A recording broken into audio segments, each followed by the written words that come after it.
వరకు కూడా కేంద్ర ప్రభుత్వం జనాభా లెక్కల ప్రకారం చేస్తామని అయితే ఏం చెప్పలేదు. ఎందుకంటే జనగణన జరగాల్సినటువంటి అవసరం ఉంది. ఇప్పటికే 2011లో జరిగిన తర్వాత 2021లో చేయాల్సింది ఉండగా కరోనా వలన ఈ జనగణన చేయటం అనేది పోస్ట్ పోన్ అవుతూ వచ్చింది. అయితే ఇప్పుడు డీలిమిటేషన్ కనుక జరిగితే దేని ఆధారంగా జరుగుతుందని మనం అనుకోవచ్చు?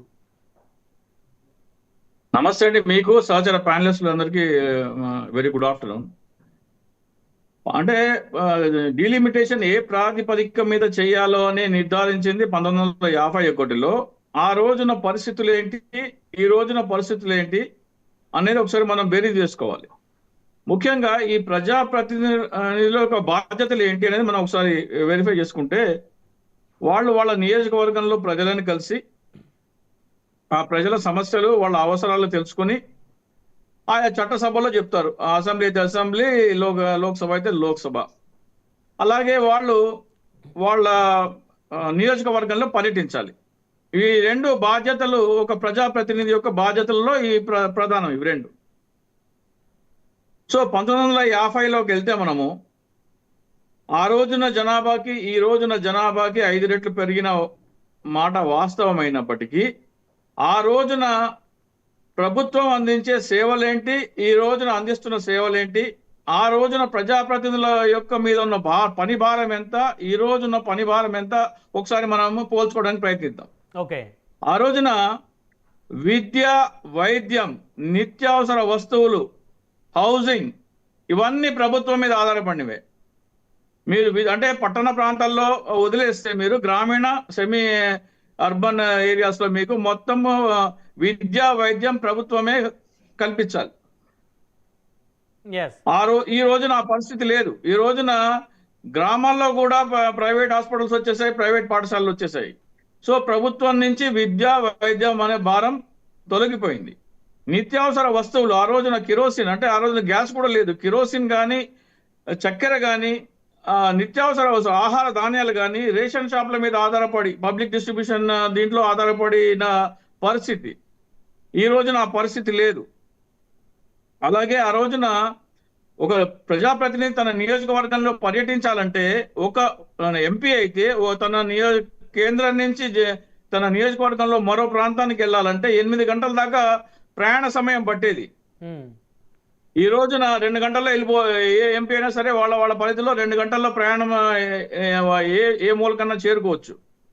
అలాగే ఆ రోజున ప్రజలు ప్రత్యక్షంగా కలవకుండా తమ అభ్యర్థనను తెలపాలంటే ఉత్తరాలు మాత్రమే సాధ్యం.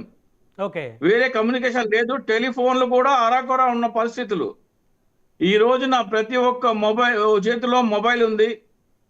ఫిర్యాదులకి గ్రీవెన్సెస్ యాప్స్ ఉన్నాయి. సో ప్రజలలో నుంచి వచ్చే అవసరాలని, వాళ్ళ సమస్యలని తెలుసుకోవడానికి ఫస్ట్ ఆఫ్ ఆల్ ప్రజల అవసరాలు, ప్రభుత్వం మీద ఆధారపడిన ప్రభుత్వ అవసరాలు 10% పడిపోయాయి. 90% ఆ రోజున ప్రభుత్వం మీద ఆధారపడిన సేవలు ఈ రోజున 10% పడిపోయాయి. అలాగే వాళ్ళ ఎంపీని కలవాలన్నా కమ్యూనికేషన్ వ్యవస్థ కానీ, లేకపోతే మీ గ్రీవెన్స్ రిడ్రెసల్ కోసం రకరకాల ప్రభుత్వ ఈమెయిల్స్ ద్వారా కానీ, లేకపోతే సెల్ ఫోన్ ద్వారా కానీ మీరు మీ సమస్యని ప్రభుత్వం దృష్టికి లేదా ఎంపీ దృష్టికి తీసుకురావచ్చు. ప్రత్యక్షంగా కలవాల్సిన అవసరం లేదు, ఉత్తరాలు రావాల్సిన అవసరం లేదు. సో అంటే జనాభా ప్రాతిపదికన ఈ లోక్సభ స్థానాలు ఉంటే బాగుంటుంది అంటారా? ఎందుకంటే కొన్ని నియోజకవర్గాలు అతి తక్కువ లోక్సభ స్థానం ఉంది. పార్లమెంట్ స్థానాలు దగ్గర 30 లక్షల ఓటర్లు ఉన్నటువంటి పార్లమెంట్ స్థానం. మీరు చెప్పినట్టు ఎంపీ గారిని కలవాలంటే 30 లక్షల మంది ఓటర్లు కలవడం అనేది అంత సాధ్యపడే పరిస్థితి కాదు. 14 లక్షల ఓట్లు ఉన్న నియోజకవర్గంలోనే కలవలేకపోతా ఉన్నారు ఎంపీ గారిని. అయ్యా స్వామి, ఆ రోజున ప్రజలు ఎంపీ గారిని కలవాల్సిన అవసరాలు ఈ రోజున లేవంటున్నా. ఓకే. ఆ రోజున అవసరాలు ఈ రోజున లేవు. ఏమన్నా ఎంపీ గారిని కలవాలంటే మీరు ఆయన ఈమెయిల్ పెట్టొచ్చు, లేదా మీ గ్రీవెన్స్ రిడ్రెసల్ పెట్టొచ్చు. ఏంటి ప్రజలకు అవసరాలు ఏంటి? ఎంపీతో ఏంటి అవసరాలు? మాకు ప్రభుత్వ పాఠశాల కావాలి, లేకపోతే హాస్పిటల్ కావాలి, లేకపోతే మాకు రోడ్డు వేయాలి, రైల్వే లైన్ వేయాలి, ఇవే కదా ప్రజల అవసరాలు. ప్రజల అవసరాలు ఏంటి? నేను మర్డర్ చేశాను, జైలు నుంచి బయటకు తీసుకురండి, ఇవి కాదు కదా అవసరాలు.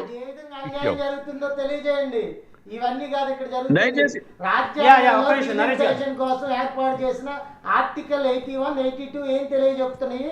ఇప్పుడు దయచేసి ప్రభుత్వాలు ఏం దయచేసి చేస్తున్నాయి? దయచేసి నన్ను దాని వినండి. నరేష్ గారు, ఒక్క నిమిషం, మీద కాదు రాజశేఖర్ గారు, మీ మీరు టైం చెప్పాలనుకున్న వచ్చినప్పుడు మీరు straight గా చెప్పండి straight గా నరేష్ గారు, చెప్పండి. మీ టైం వచ్చినప్పుడు మీరు యా, చెప్పండి. రాజశేఖర్ గారు చెప్పాలనుకున్న straight ఈ గా రోజు చెప్పండి. నేను ఏం Delimitation చెప్తున్నానంటే, వల్ల దక్షిణాది రాష్ట్రాలు ఏం కోల్పోతాయి, మనకు లాభమా నష్టమా? అది చెప్ ఎందుకు- నా చెప్పేది వినండి, ఎందుకు నేను చెప్పేది వినండి. దానికి వస్తా తమిళనాడులో ముఖ్యమంత్రి వస్తానండి. అధ్యక్షతన ఏమండి అత్యవసర భేటీ దాని జరిగింది. దాకా వచ్చేదాకా ఓపిక పట్టండి, ఓపిక పట్టండి, దాని దాకా వచ్చేదాకా ఓపిక పట్టండి. ఫస్ట్ పాయింట్ ఏంటంటే ఈ రోజున 543 స్థానాలను 400 కుదించినా పర్వాలేదు. ఉమ్, ఎంపీల స్థానాలు పెంచి వాళ్ళ జీతభత్యాలు పెంచి ఆ భారం ప్రజల మీద మోపడం కంటే కూడా ఇంకా 100, 125 స్థానాలు కుదించినా తప్పులేదు. సో వాళ్ళ మీద పెంచడం పని భారమే పెంచడానికి లేదు. వ్యతిరేకం. ఆ? లోక్సభ స్థానాలు పెంచటానికి మీరు వ్యతిరేకమా? ముమ్మాటికి వ్యతిరేకం. ఆ ఓకే. రోజున ఉన్న పని భారం ఈ రోజున లేదు వాళ్ళ మీద.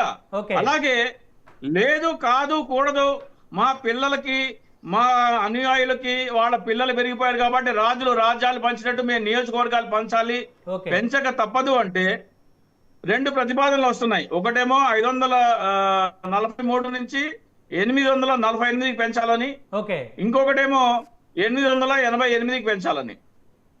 ఈ రోజున దక్షిణాది రాష్ట్రాలలో 5 రాష్ట్రాల్లో 129 స్థానాలు ఉన్నాయి. అవును. దానికి Andaman and Nicobar islands, Lakshadweep and Pondicherry కలుపుకుంటే 132 స్థానాలు వస్తున్నాయి.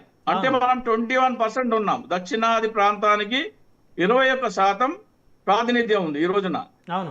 ఒకవేళ అవి కనుక ఇప్పుడు వస్తున్న ప్రతిపాదనలు బట్టి చూస్తే 20%కి పడిపోతుంది. ఇంకో 4% మనం ప్రాతినిధ్యం కోల్పోతున్నాం. రేపొద్దున నదుల అనుసంధానం కానీ లేకపోతే ఏదైనా సరే ఉత్తరాది దక్షిణాదికి మధ్యలో ఏదైనా డిస్ప్యూట్ వస్తే మన వాయిస్ ని తొక్కేసే పరిస్థితి ఉంటుంది. రైట్. మళ్ళీ వస్తారు మీ దగ్గరికి రాజశేఖర్ గారు. కాస్త ఆగండి, కంప్లీట్ చేయండి.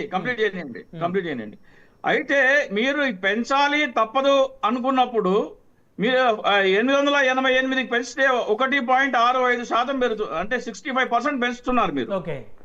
65% పెంచితే ఏ రాష్ట్రాల్లో ఎంతమంది ఎంపీలు ఉన్నారో ఆయా రాష్ట్రానికి 65% యాడ్ చేసి ఆ రాష్ట్రంలో పెంచాలి. అంటే దేశవ్యాప్తంగా ఏ దామాషా ప్రకారం పెరుగుతున్నాయో రాష్ట్రాల వారీగా కూడా అదే దామాషా ప్రకారం పెంచితేనే ఒప్పుకోవాలి దక్షిణాది రాష్ట్రాలు, లేకపోతే ఒప్పుకోకూడదు.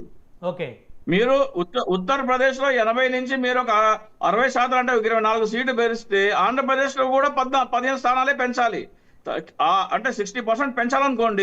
అంటే ఇప్పుడు మీరు చెప్పిన లెక్క ప్రకారం జనాభా లెక్కల ప్రకారం కాకుండా ఇప్పుడు మిగతా రాష్ట్రాల్లో ఒక 10 స్థానాలు పెరిగితే ఆంధ్రప్రదేశ్ లో కూడా 10 స్థానాలు పెంచాలి. ఈ దక్షిణాది మొత్తం కలిపి ఉత్తరాదిలో ఎన్ని పెరిగితే దక్షిణాదిలో పెంచాలంటారు. ఫస్ట్ ఆఫ్ ఆల్ నేను పెంచడానికి వ్యతిరేకం. ఓకే. ఒకవేళ పెంచితే దేశవ్యాప్తంగా టోటల్ గా ఎంత శాతం పెరుగుతున్నాయో ప్రతి రాష్ట్రానికి ఆయా శాతం పెరగాలి. ఓకే. రైట్ మళ్ళీ వస్తాను మీ దగ్గరికి. రైట్, మీ పాయింట్ నిజంగా వ్యాలిడ్ పాయింట్. పూడి తిరుపతిరావు గారితో మాట్లాడదాం. భారతీయ జనతా పార్టీ సీనియర్ నాయకులు, అదేవిధంగా అధికార ప్రతినిధి. పూడి తిరుపతిరావు గారు, గుడ్ ఆఫ్టర్నూన్ అండి. అందరికీ నమస్కారం బ్రహ్మనాయుడు గారు. సో మొత్తానికి ఏం చేయబోతా ఉన్నారు? దేశాన్ని డీలిమిటేషన్ ద్వారా అసలు ఏంటి భారతీయ జనతా పార్టీ ప్రధానమైనటువంటి స్టాండ్ ఏంటి, అజెండా ఏంటి, ఏ ఆధారంగా నియోజకవర్గాలు లోక్సభ స్థానాలు ఏ ఆధారంగా పెంచాలనేది భారతీయ జనతా పార్టీ ఆలోచన? బ్రహ్మనాయుడు గారు, వాస్తవానికి డీలిమిటేషన్ ప్రక్రియ 2026 డీలిమిటేషన్ అంటున్నాను నేను. అది పెంచడమా, అదే విధంగా ఉంచడమా, లేకపోయినట్టే తగ్గించడమా? ఇప్పుడు పెద్దలు రాజశేఖర్ గారు వారి విశ్లేషణ అంతా బాగుంది, చాలా చక్కగా చెప్పారు. అంటే ప్రజల తాలూకు అవసరాలు. కానీ ఒక విషయాన్ని వారు విస్మరించారు. మిగతా విషయాల్లో నేను తప్పట్టట్లేదు, కానీ ప్రజాస్వామ్యంలో ప్రజల భాగస్వామ్యం పెరగాలి అనేసి అంటే పెరుగుతున్నటువంటి ప్రజల దామాషా ప్రాతిపదికన సంఖ్య పెరగాలనేది ఇక్కడ ప్రధానమైనటువంటిది ప్రజాస్వామ్యంలో.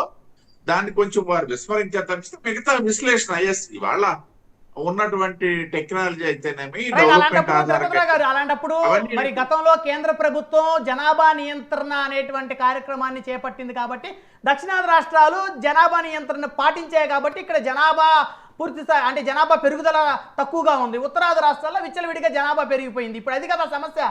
లేకపోతే ఉత్తరాది రాష్ట్రాలతో పాటు దక్షిణాది రాష్ట్రాలు కూడా జనాభా పెరిగిపోతే ఏ ఇబ్బంది ఉండదు. వాళ్ళకి ఎన్ని స్థానాలు పెరుగుతాయో దక్షిణాది రాష్ట్రాల్లో కూడా అన్ని స్థానాలు పెరుగుతాయి. ఇది మీరు చెప్పింది గతంలో తీసుకున్నటువంటి ప్రాతిపదిక. ఓకే, ఏదైతే నిన్న చెన్నైలో కూర్చున్నటువంటి దాంట్లో ఒక భాగస్వామి కాంగ్రెస్ పార్టీ ఆవేళ అధికారంలో ఉంది. ఆ రోజు ఉన్నటువంటి కాలమాన పరిస్థితుల ప్రకారం తీసుకున్నారు. రేపు అది తీసుకుంటామని ఎవరు చెప్పారు? 2001లో వాజ్పేయి గారు ఇదే నిర్ణయం తీసుకున్నారండి. 25 సంవత్సరాలు డీలిమిటేషన్ ప్రక్రియని పోస్ట్ పోన్ చేశారు. ఏ ప్రాతిపదికన ఆ రోజు భారతీయ జనతా పార్టీ ఆధ్వర్యంలో ఉన్న ఎన్డీఏ ప్రభుత్వంలో ఉన్న ప్రధానిగా ఉన్న వాజ్పేయి గారు ఏ విధంగా తీసుకున్నారు ఆ నిర్ణయాన్ని? నిన్న కూడా చెన్నైలో జరిగిన అఖిలపక్ష సమావేశంలో ఫైనల్ గా 25 సంవత్సరాలు పోస్ట్ పోన్ చేయమని తీర్మానం చేశారు. అంతే, డీలిమిటేషన్ ఎక్కడా వ్యతిరేకించాల. భారతీయ జనతా పార్టీకి సంబంధించిన అధికార ప్రతినిధిగా ముందు అంటే వాళ్ళు కాంగ్రెస్ పార్టీ మీదే చేస్తున్నారు. వీళ్ళ తరంలో కూడా 2001లో కూడా పోస్ట్ పోన్ చేశారు దాన్ని ప్రక్రియని. అంటే కాంగ్రెస్ మీద నెపవేయొద్దు, మీరు చేసింది కూడా చెప్పమని చెబుతున్నామండి ఇక్కడ. నరేష్ గారు దయచేసి ఆగండి. మీరు వారు భారతీయ జనతా పార్టీ అధికార ప్రతినిధిగా ఫస్ట్ వారు స్టాండ్ చెప్పిన తర్వాత అంటే స్టాండ్ అంటే కాంగ్రెస్ పార్టీ మీద నెత్తేయడం, అధికారంలో ఉన్న మీరు ఏం చేస్తున్నారు ప్రజలకు చెప్పరా? దయచేసి ఆగండి. తిరుపతిరావు గారు కంటిన్యూ చేయండి సార్. మీ ఇష్టం వచ్చినట్టు మాట్లాడుకున్నా, మీ టైం అని ఇష్టం వచ్చినప్పుడు వస్తుంది. మీరు పార్టీల తరపున ఒక పార్టీ కొమ్ము కాస్తా చెప్తున్నారు, ప్రజల కోసం మాట్లాడట్లా మీరు ఎక్కడ. స్టాండ్ చెప్పండి సార్, మీరు స్టాండ్ చెప్పండి ఫస్ట్. వినిపిస్తుందిగా మేము చెప్పేదేంది? మేము కూడా అడగాలి మిమ్మల్ని. ప్రజల తరపున వాయిస్ వినిపించండి, పార్టీల తరపున కాదని చెప్తున్నాం. నరేష్ గారు నెక్స్ట్ మీ దగ్గర మాట్లాడుతున్నారు తిరుపతిరావు గారు, మీరు కంటిన్యూ చేయండి. తిరుపతిరావు గారు, భారతీయ జనతా పార్టీ స్టాండ్ ఏందో వారు చెప్తారు. బ్రహ్మనాయుడు గారు, నేను చాలా సాఫ్ట్ గా మాట్లాడతాను, బట్ ఎవరైనా ఇంటర్ఫియర్ అయితే మాత్రం చాలా హార్ష్ గా ఉంటాను. అది మాత్రం గుర్తుపెట్టుకోండి అని చెప్పండి ఆయనకి. రెండో విషయం చెప్తున్నా, ఏదైతే ఈ డీలిమిటేషన్ ప్రక్రియ అనేది నిజంగా మనం మాట్లాడాలి అనేసి అంటే చెన్నైలో సంబంధం